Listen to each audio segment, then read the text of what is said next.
The summer of 1966 had been unusually hot in Cascade County, Montana, and the four friends couldn't wait to escape the suffocating heat of their small town for one last adventure before the school year began. Danny Hutchins, 17 and built like the football player he was, drove his father's cream-colored Chevrolet Impala with the windows rolled down, his left arm hanging out as warm wind rushed through the car.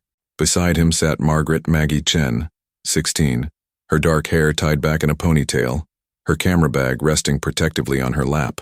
In the back seat, Tommy Rivera sprawled with his boots up on the seat, strumming an imaginary guitar while humming a Beatles tune, and next to him sat Sarah Whitmore, her nose buried in a dog-eared copy of The Martian Chronicles, occasionally glancing up to watch the landscape roll by. They had known each other since elementary school, an unlikely quartet in a town where social circles rarely mixed. Danny's family ran the hardware store, Tommy's father worked at the lumber mill, Maggie's parents owned the Chinese restaurant on Main Street, and Sarah's mother was the town librarian. But something about their friendship transcended the unspoken boundaries of their community. They were outsiders together, dreamers who spent their Friday nights discussing astronomy and literature instead of attending football games or school dances.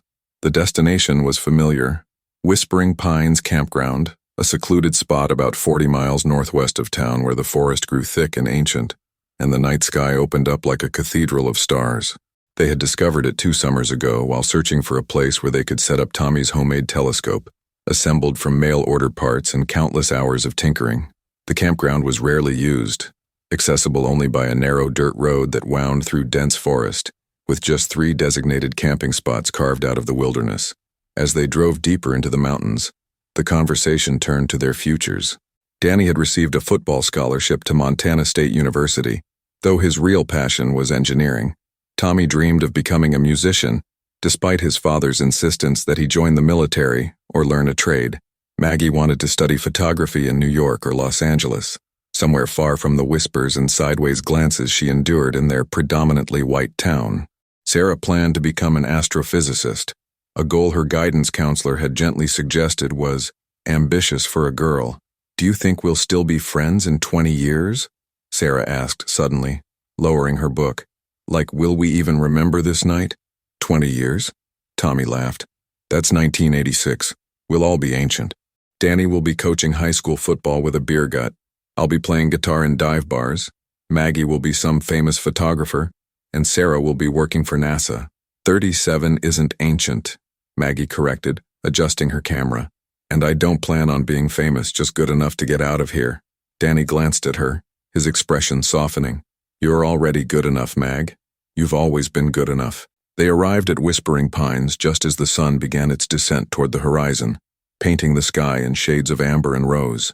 The campground looked exactly as they remembered: 3 fire pits arranged in a rough triangle, weathered picnic tables, and a hand-painted wooden sign that read Whispering Pines, elevation 6,247 feet. The forest pressed in close on all sides, massive ponderosa pines that swayed and creaked in the evening breeze, creating the whispering sound that gave the place its name. They set up camp with practiced efficiency. Danny and Tommy erected 2 tents while Maggie and Sarah gathered firewood from the surrounding forest.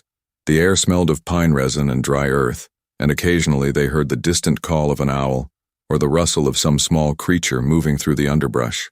By the time they had their camp established, the sun had dropped below the mountains and the temperature began to fall.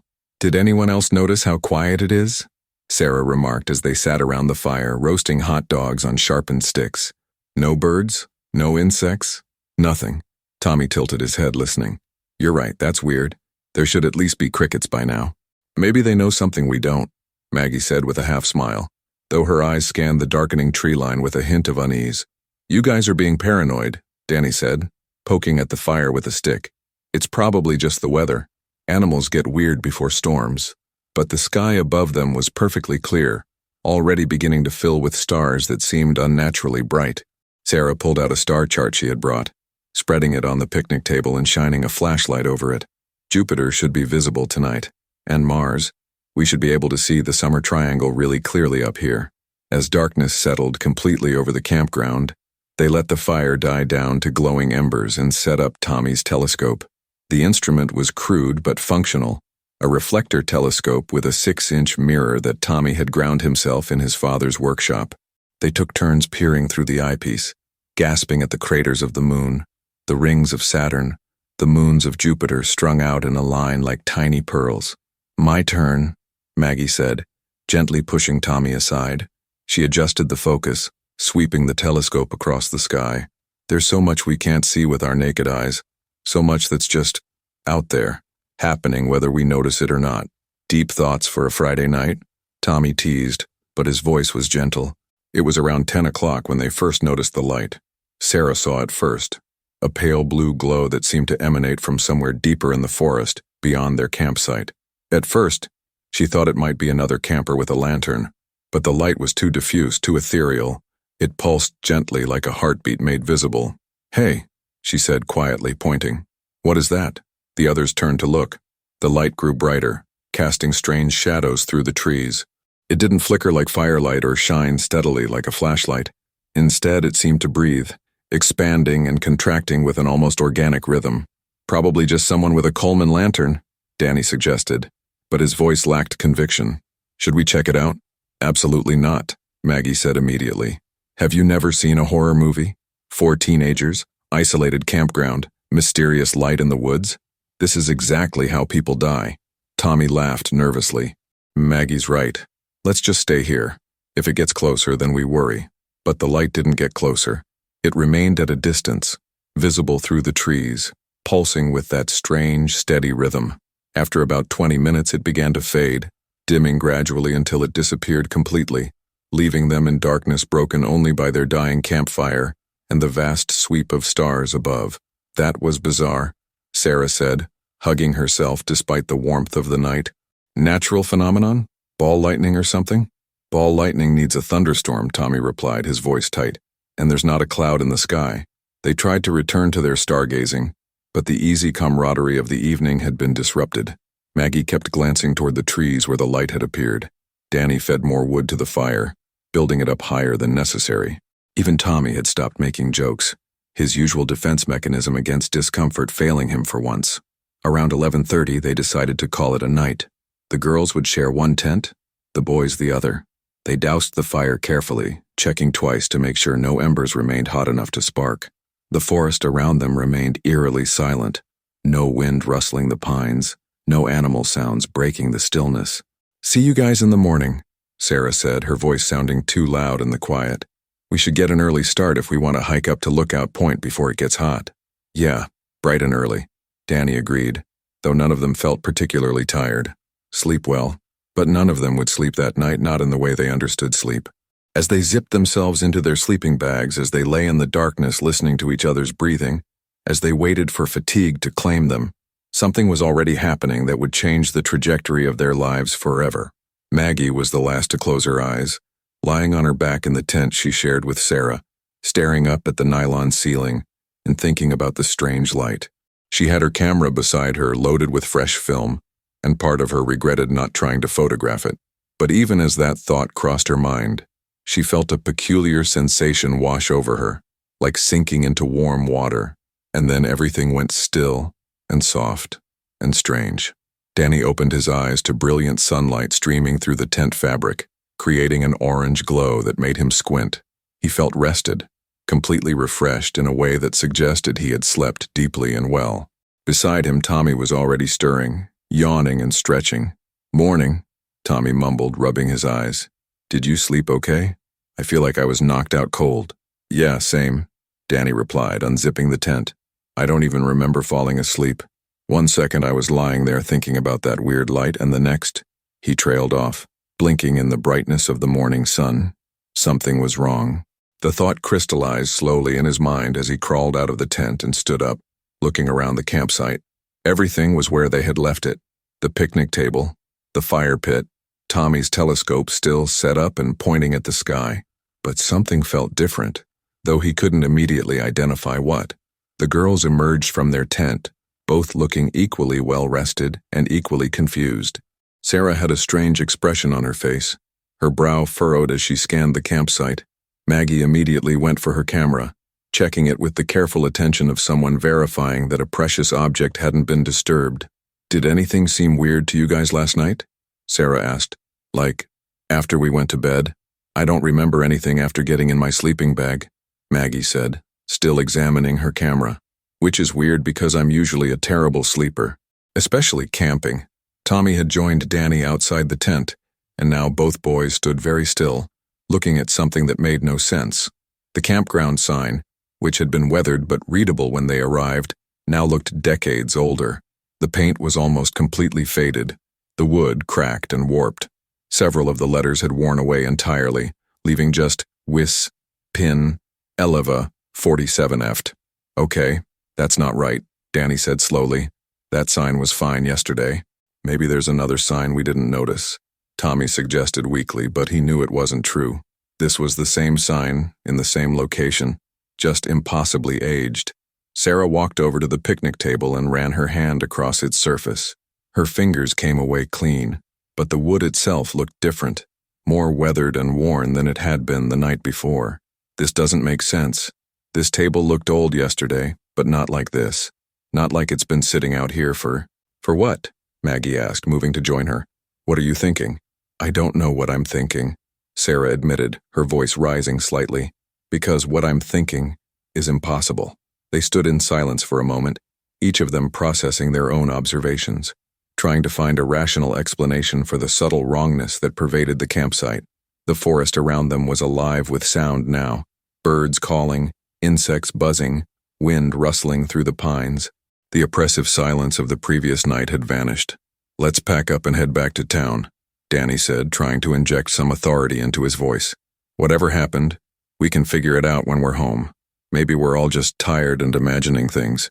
But even as he said it, he knew they weren't imagining things. The evidence was all around them. The age sign, the weathered table, and now that he looked more carefully, the fire pit itself seemed different, more worn, with newer stones mixed in with the ones they remembered. They packed their gear in silence, moving with mechanical efficiency.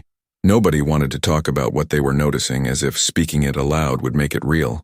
Tommy disassembled his telescope, carefully wrapping each component, his hands shaking slightly.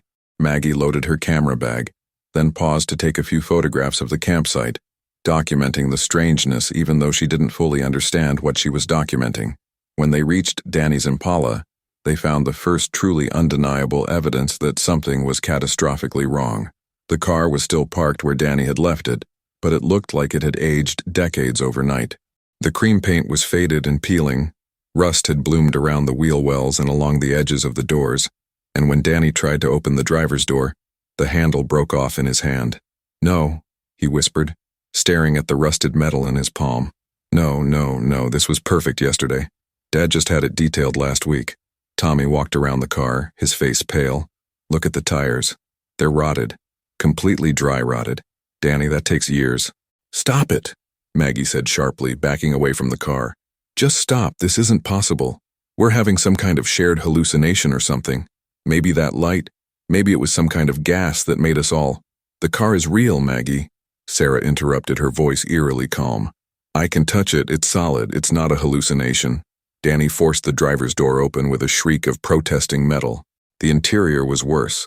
The seats were cracked and faded, the dashboard warped, and a thick layer of dust covered everything. But when he turned the key still hanging in the ignition, the engine turned over once, twice, and then caught with a rattling cough that sounded deeply unhealthy. Black smoke belched from the exhaust pipe. Get in, he said grimly. We need to get back to town, now. They climbed into the decrepit vehicle, sitting carefully on seats that felt like they might crumble beneath them. Danny put the car in gear, and it lurched forward with a grinding sound that suggested major mechanical problems. He drove slowly down the dirt road, the Impala's suspension creaking and groaning with every bump. The forest seemed wrong too, though it took them a while to articulate how. The trees were the same, but the undergrowth was different, thicker in some places, clearer in others. A tree that Sarah distinctly remembered having fallen across a section of the road was gone, leaving only a rotted stump. They passed a spot where Tommy swore there had been a ranger station, but now there was just an empty clearing with a concrete foundation slowly being reclaimed by weeds. When they finally emerged from the forest onto the main highway, they found themselves facing a road that was both familiar and alien. The basic route was the same, but the pavement looked newer, smoother, and the signs were all wrong. They were different colors, different shapes with typefaces none of them recognized from any Montana road sign they'd ever seen. "What the hell is going on?" Tommy breathed, pressing his face against the window. They didn't have to wait long for an answer. A car passed them going the opposite direction, and all four teenagers stared at it with incomprehension. It was a vehicle unlike anything they'd seen before, sleek, aerodynamic, with a strange front end and headlights that looked like they belonged in a science fiction movie. The driver, barely visible through tinted windows, didn't give them a second glance. "That wasn't a concept car," Maggie said slowly. "That was someone's regular car. Someone was just driving that." Another vehicle passed, then another. Each one looked impossibly futuristic to their 1966 eyes. The shapes were wrong, the proportions were wrong, the very way they moved seemed wrong. Too quiet, too smooth, and now they were starting to see other things. Power lines that hung differently, cell phone towers rising from the hills like alien monuments, though of course they didn't know to call them cell phone towers. Sarah started crying silently, tears running down her face as she stared out the window. "How long?" she whispered. "How long were we gone?" "We weren't gone," Danny insisted, his knuckles white on the steering wheel. "It was one night. One night. We went to sleep and we woke up and it was morning. How could anything have changed?" But even as he said it, he knew the truth. They all knew it, had known it from the moment they saw the aged campground sign, had been fighting against believing it with everything they had. They hadn't been gone. Time had been gone. Time had left them behind, and they just kept sleeping, blissfully unaware as the years piled up around them. As they crested a hill and saw their town spread out in the valley below, they got their final, crushing confirmation. The town was still there, recognizable in its basic geography but transformed. New buildings sprawled where there had been empty fields. The downtown looked different, rebuilt with structures that had the unmistakable aesthetic of different decades layered on top of each other. And everywhere were those strange vehicles, moving through streets that had been widened and repaved. Danny pulled the rattling Impala over to the side of the road, unable to continue. They sat in silence, staring at the town that was theirs and wasn't theirs, trying to process the impossible. "We need to find out what year it is," Sarah said finally, her voice steady despite the tears still on her face. "We need to know what happened." "How?" Tommy asked. "How do we even begin to ask that question without sounding insane?" "We find someone," Maggie said, reaching for her camera bag. "We find someone, and we ask them, and if they think we're crazy, then we deal with that. But we need to know." Danny restarted the car and drove slowly toward town, each of them silent with dread. As they passed the first gas station on the outskirts, Sarah pointed to a digital sign displaying the gas prices. Below the numbers was a date display, November 13th, 2011. 45 years. 45 years had passed in what felt like a single night. They ended up at the library, because that was the only place that made sense to Sarah's mind, and the others were too shocked to argue. The building was different, expanded, modernized with a glass addition that wrapped around the original stone structure Sarah's mother had worked in, but it was still recognizably the library, still standing in the same spot on Main Street.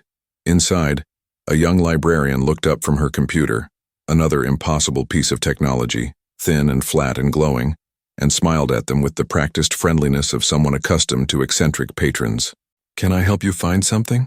The four teenagers stood clustered together, still wearing their 1966 camping clothes, looking completely out of place among the modern furnishings and fluorescent lights. Sarah stepped forward, her voice barely above a whisper. "I need to see old newspapers, from 1966, specifically from August 1966. The librarian's smile dimmed slightly, her eyes taking in their appearance more carefully. "Of course. Are you working on a school project? We have the archives digitized now so you can search them on the computers, or I can pull the microfilm if you prefer a more traditional research method." "Microfilm is fine," Sarah said, not trusting herself to navigate whatever a computer was in this context. She'd read about computers, massive machines that filled entire rooms, but this flat glowing screen made no sense. The librarian led them to a room at the back of the library, lined with filing cabinets and equipped with several boxy machines for viewing microfilm. She pulled out a roll, dated August 1966, and threaded it into one of the viewers with practiced ease. "Just advance the reel with this knob," she explained, demonstrating. "If you need to print anything, let me know. Are you sure you're okay? You all look a bit pale." "We're fine," Danny lied. Thank you. When the librarian left, they crowded around the viewer, Sarah's trembling hands advancing the film day by day through August 1966. They found what they were looking for on August 14th, a small article buried on page 3 of the local section. 4 teens missing after camping trip. Local authorities are searching for 4 Cascade County teenagers who failed to return from a camping trip to Whispering Pines Campground. Daniel Hutchins, 17, Margaret Chen, 16, Thomas Rivera, 17, and Sarah Whitmore, 16, were reported missing by their parents on Sunday after they did not return home as scheduled. The group's vehicle was found at the campground with all camping gear intact, but there was no sign of the teenagers themselves. Sheriff Robert McKenzie stated that search and rescue teams have been deployed, though the area's rough terrain is making the search difficult. Anyone with information is urged to contact the sheriff's department. They sat in stunned silence, reading and rereading the words. Missing. Reported missing. Search and rescue.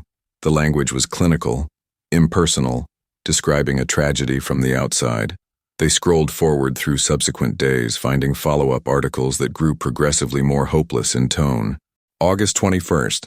Search continues for missing teens. August 28th. Reward offered in missing teens.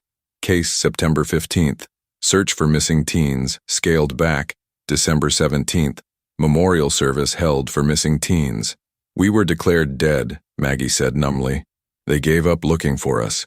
Tommy was scrolling faster now, years blurring past on the screen. They caught glimpses of their own faces in anniversary articles, in retrospective pieces about unsolved mysteries. The Whispering Pines 4, they were called. Local legend. Cautionary tale. Unsolved mystery. Sarah made a small sound in her throat and grabbed Tommy's hand, stopping him. On the screen was an article from 1989. Elizabeth Whitmore, 1927-1989. Her mother's obituary. She read it with numb fascination, learning about the remainder of a life she'd only known the beginning of. Her mother had remarried in 1974 to a man named Howard Chen. She'd retired from the library in 1985. She died of cancer at age 62, survived by her husband, her sister Patricia, and numerous cousins. There was a photograph, and Sarah stared at the elderly woman in the picture, trying to reconcile her with the 40-year-old mother who'd kissed her goodbye before the camping trip. I need to look up my family, Danny said abruptly, moving to another microfilm reader. The others followed suit, each of them pulled by morbid necessity to learn what had become of the people they'd left behind. Over the next 2 hours, they pieced together the fragments of lives that had continued without them. Danny's father had died in a car accident in 1978. His mother had lived until 2003, never remarrying, never leaving the house where she'd raised her son. Tommy's parents had divorced in 1970. His father had died in a construction accident in 1984, and his mother had moved to Arizona in 1991, where she'd died just 2 years ago. Maggie's parents had sold their restaurant in 1975 and moved back to California, where they'd lived until their deaths in the late 1990s. They all died thinking we were dead, Sarah said softly. They all lived their entire lives not knowing what happened to us. What did happen to us? Tommy asked, his voice cracking. Because I don't understand. I don't understand any of this. How do we lose 45 years? How does time just skip us? Before anyone could answer, the librarian appeared in the doorway. Her expression had changed from friendly professionalism to deep concern. Excuse me, but I need to ask you something. This might sound strange, but are you okay? Is someone playing a prank of some kind? They looked at her blankly, and she continued, her voice gentle but firm. I looked up your names in our system. The names on your library card request form. Sarah Whitmore, Daniel Hutchins, Margaret Chen, Thomas Rivera. Those are the names of the 4 teenagers who went missing in 1966. I know because my grandmother was friends with Sarah's mother. It's kind of a famous case around here. The silence stretched out, thick and suffocating. Finally, Sarah stood up, squared her shoulders, and faced the librarian directly. I'm Sarah Whitmore. I'm 16 years old. Yesterday, from my perspective, I went camping with my 3 friends. We went to sleep on the night of August 12, 1966, and we woke up this morning. And now it's November 13, 2011, and everyone we knew is dead. The librarian stared at her, her face cycling through disbelief, confusion, and dawning horror. That's not possible. You can't be serious. Call the police, Maggie said quietly. Please. We don't know what else to do. What followed was a cascade of authority figures, each more skeptical than the last. The police arrived first, two officers who clearly thought they were dealing with either a prank or a mental health crisis. They ran the teenagers' fingerprints, more to humor them than anything else, and when the prints came back as matches for the missing persons from 1966, the entire energy shifted. More officers arrived. Detectives. Eventually FBI agents, because a case this old and strange crossed jurisdictional boundaries. The four teenagers were separated for questioning, each of them telling the same impossible story. They'd gone camping. They'd seen a strange light. They'd gone to sleep and they'd woken up 45 years later with no sense that any time had passed. Medical examinations followed. Their blood was drawn, their reflexes tested, their eyes dilated and examined.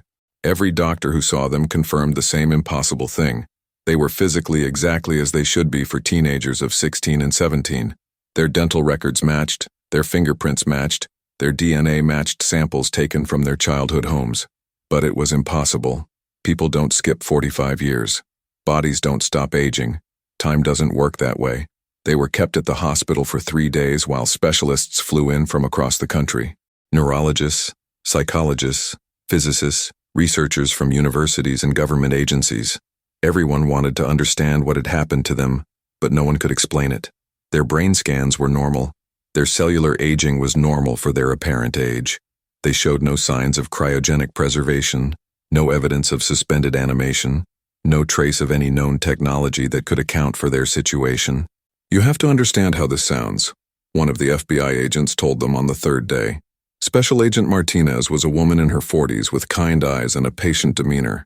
From our perspective, you're either four people who have been living normal lives for 45 years and are now claiming to be these missing teenagers for unknown reasons, or you're actually who you claim to be, which violates every law of physics we understand.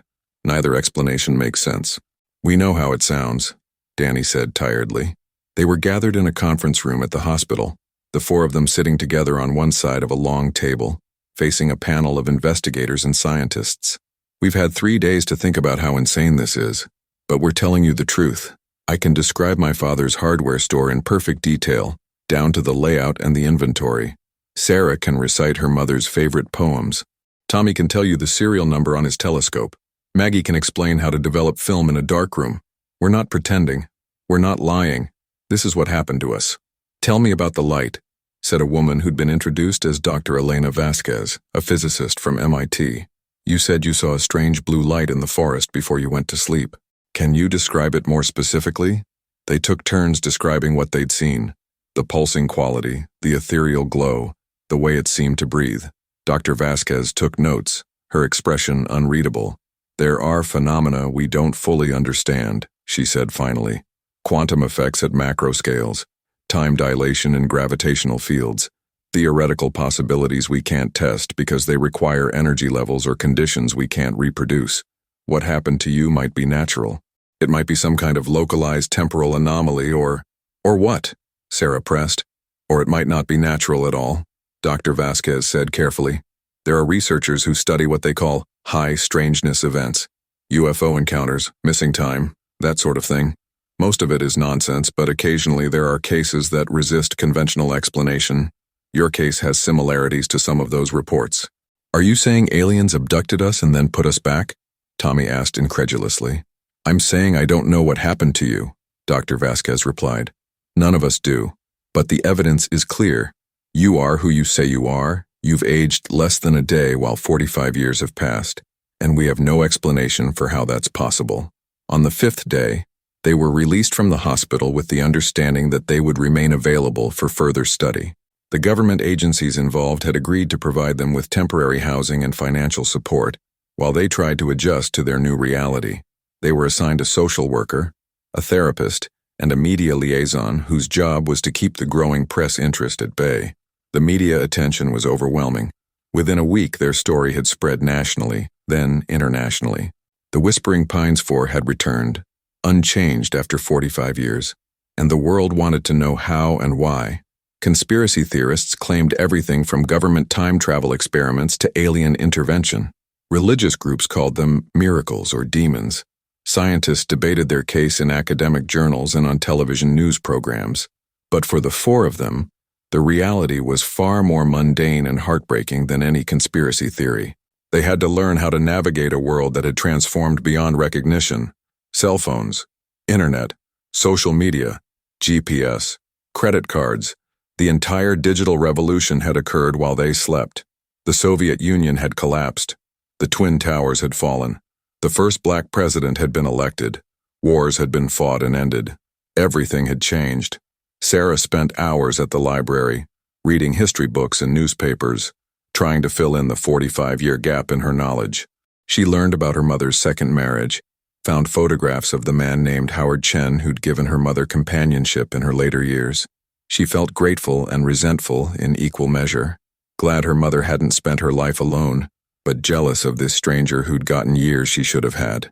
Danny visited his childhood home, now owned by a family who'd never heard of the Hutchins family. He stood on the sidewalk, looking at the house that held all his memories, now painted a different color with different cars in the driveway and different children's toys scattered across the lawn. The hardware store his father had run was gone, replaced by a chain drugstore. Tommy found his mother's grave in Arizona, having traveled there with money provided by the Victim Compensation Fund that had been established for them. He stood in the cemetery, reading her headstone. Maria Rivera, 1930-2009, beloved mother. He'd been her only child. She'd lived 34 years after losing him. Maggie struggled the most with the changes. She spent days trying to understand digital photography, mourning the death of film even as she marveled at what the new technology could do. She contacted distant cousins, her only living relatives, and found herself an outsider in her own family, regarded with suspicion and discomfort. They stayed together, the four of them, because they were all each other had. They shared an apartment provided by the government, spent their days learning about the modern world and their nights talking about the past. They were celebrities and freaks, scientific anomalies and cautionary tales. They were teenagers trapped in a world that had no place for them. 6 months after their return, they sat together in their apartment watching the news coverage of yet another documentary about their case. The host was interviewing Dr. Vasquez, who was explaining her latest theory about localized temporal distortion fields. "Do you think we'll ever know what really happened?" Maggie asked quietly. "Does it matter?" Danny replied. "We're here now. We can't go back to 1966, even if we wanted to. This is our life now." "But what kind of life?" Tommy asked. "We're not really teenagers anymore, are we? We're 45 years out of time. Everyone we knew is gone. We don't fit anywhere." Sarah stood up and walked to the window, looking out at the city lights. "My mother used to tell me that the stars we see at night are actually the past. The light takes so long to reach us that we're seeing the stars as they were years ago, sometimes centuries ago. Maybe that's us now. We're light from the past finally arriving at a present that's already moved on without us." "That's depressing," Maggie said, but not unkindly. "Maybe," Sarah agreed. "Or maybe it's okay. Maybe we're proof that the past doesn't really disappear. It just takes different forms. We're still here. We're still us. We just exist in the wrong time." They sat together in silence, 4 teenagers who'd become living ghosts, displaced in time by forces they'd never understand. Outside their window, the modern world hummed and buzzed with technology and activity, a world that had no memory of who they'd been or the life they'd lost. But they remembered. They remembered August 12th, 1966, when they'd been young and the world had made sense and their biggest worry was whether they'd stay friends after high school. They remembered the stars that night, impossibly bright in the clear mountain air. They remembered the strange blue light pulsing in the forest, breathing like something alive.